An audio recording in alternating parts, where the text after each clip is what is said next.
ایک صحافی دوست بہت دنوں کے بعد ملاقات کے لیے آئے۔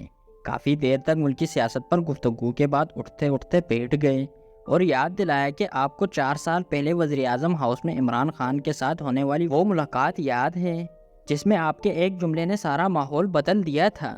میں نے پوچھا کون سی ملاقات؟ دوست نے کہا کہ وہی ملاقات جس میں ہمارے کچھ ساتھی ٹی وی اینکر اور کالم نگار عمران خان کو اسرائیل کے ساتھ سفارتی تعلقات قائم کرنے کے لیے مشورے دے رہے تھے۔ خان صاحب خاموشی سے یہ مشورے سنتے ہوئے بار بار آپ کی طرف دیکھ رہے تھے، لیکن اس دن آپ بھی خاموش تھے۔ پھر خان صاحب نے آپ کی طرف دیکھ کر کہا کہ جی حامد، آپ کیا کہیں گے؟ آپ نے خان صاحب کے سر کے اوپر لٹکی ہوئی ایک تصویر کی طرف اشارہ کر کے پوچھا کہ مسٹر پرائم منسٹر، یہ جس کی تصویر آپ کے اوپر لٹکی ہوئی ہے، یہ بڑا لیڈر ہے یا آپ بڑے لیڈر ہیں؟ خان صاحب نے سر گھما کر اوپر دیکھا اور کہا کہ قائد اعظم محمد علی جناح ہم سب کے لیڈر ہیں۔ جس کے بعد آپ نے کہا کہ قائد اعظم کے پاکستان میں صرف قائد اعظم کی پالیسی چلے گی، آپ کی یا میری پالیسی نہیں چلے گی۔ پھر خان صاحب نے یہ کہہ کر ساری بحث ختم کر دی کہ اسرائیل پر میرا وہی موقف ہے جو قائد اعظم کا موقف تھا، میرا دل اسرائیل کو تسلیم کرنے کے لیے نہیں مانتا۔ دوست نے خان صاحب کے ساتھ ہونے والی گفتگو یاد دلا کر پوچھا کہ اگر عمران خان اسرائیل کے ساتھ تعلقات قائم کر لیتے تو کیا ان کی حکومت ختم ہوتی؟ میں نے اپنے دوست سے کہا کہ آپ وہ حالات یاد کریں جن کے تناظر میں عمران خان کے ساتھ اس ملاقات کا اہتمام کیا گیا تھا۔ یہ ملاقات مارچ 2019 میں ہوئی تھی اور 26 فروری 2019 کو بھارتی ایئر فورس نے پاکستان کے علاقے بالاکوٹ پر بمباری کی تھی۔ اس دوران یہ اطلاعات آئی تھیں کہ اسرائیلی طیاروں نے راجستھان کے راستے پاکستان کی ایٹمی تنصیبات پر حملے کا منصوبہ بنایا تھا، لیکن پاکستان ایئر فورس کے جان بازوں نے بھارتی ایئر فورس کا جو حشر کیا، اس کے بعد اسرائیل کو حملے کی جرت نہیں ہوئی۔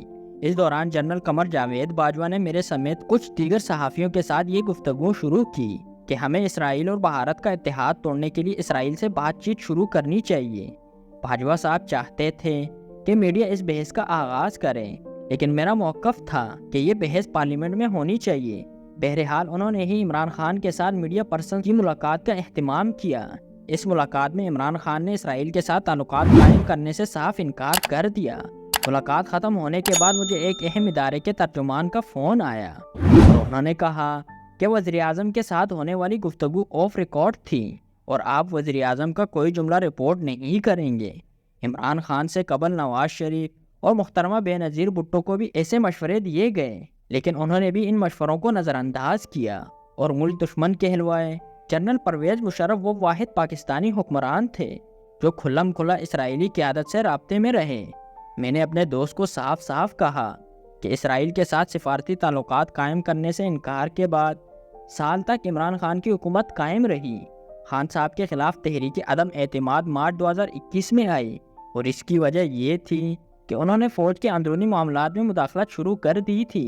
میرا صحافی دوست آج بھی عمران خان کی محبت میں گرفتار ہے، لیکن آج کل اس محبت کے اظہار میں بڑا محتاط ہو چکا ہے۔ میں نے اسے کہا کہ اگر 2019 میں ہم باجوہ صاحب کی باتوں میں آ کر اسرائیل کے ساتھ دوستی کے گیت گانے لگتے تو سوچو آج ہمارا ضمیر ہمیں کتنی ملامت کرتا۔ مارچ 2019 میں عمران خان کو اسرائیل کے ساتھ دوستی کے مشورے دینے والوں میں سے ہمارے ایک ساتھی کافی آگے نکل گئے۔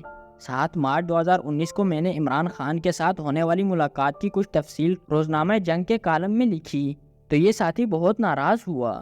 میں نے ان سے عرض کی کہ آپ میرے اختلافی رائے کو برداشت کریں، اپنا موقف زبردستی مجھ پر مسلط تو نہ کریں۔ میں نے انہیں خبردار کیا کہ جن لوگوں کے کہنے میں آ کر آپ عمران خان کو اسرائیل کے ساتھ دوستی کی طرف دھکیل رہے ہیں، وہ خود کبھی اس پالیسی کے حق میں عوام کے سامنے نہیں بولیں گے اور آپ کو ٹیشو پیپر کی طرح استعمال کر کے ڈسٹ بن میں پھینک دیں گے۔ ہمارے یہ ساتھی اینکر پچھلے سال عمران خان کی حکومت ختم ہونے کے بعد پاکستان چھوڑ کر امریکہ چلے گئے۔ آج کل وہ امریکہ میں بیٹھ کر پاکستان میں آئین و قانون کی بالادستی کی جنگ لڑ رہے ہیں۔ اگر عمران خان نے ان کی بات مان لی ہوتی تو مولانا فضل الرحمان اکتوبر 2019 میں اسلام آباد سے واپس نہ جاتے، بلکہ اپنے ہزاروں ساتھیوں سمیت وزیراعظم ہاؤس کے اندر داخل ہو کر دم لیتے۔ مولانا فضل الرحمان کو واپس بھجوانے میں جنرل باجوہ اور جنرل فیض نے اہم کردار ادا کیا تھا، جس کا مطلب یہ ہے کہ مارچ 2019 میں اسرائیل کے معاملے پر عمران خان کے انکار کے 7 ماہ بعد بھی جنرل باجوہ اور فیض حمید تحریک انصاف کی حکومت کا تحفظ کر رہے تھے۔ آج جب عمران خان اڈیالہ جیل پہنچ چکے ہیں تو مولانا فضل الرحمان فرماتے ہیں کہ میں چاہتا ہوں انتخابی میدان میں میرے مخالف کے ہاتھ پاؤں بندھے ہوئے نہ ہوں، بلکہ وہ بھی کھلے ہاتھوں سے میرا مقابلہ کریں۔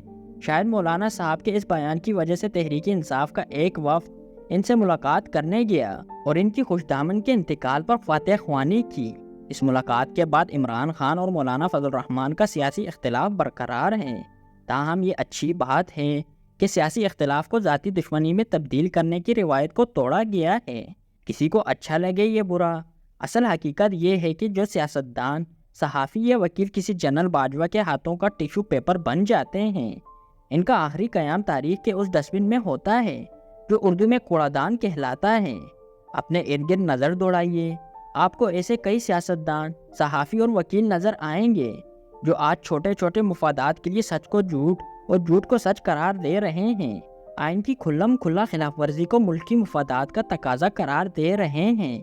یہ سب اس دور کے نئے ٹیشو پیپر ہیں جنہیں استعمال کے بعد کہیں پھینک دیا جائے گا۔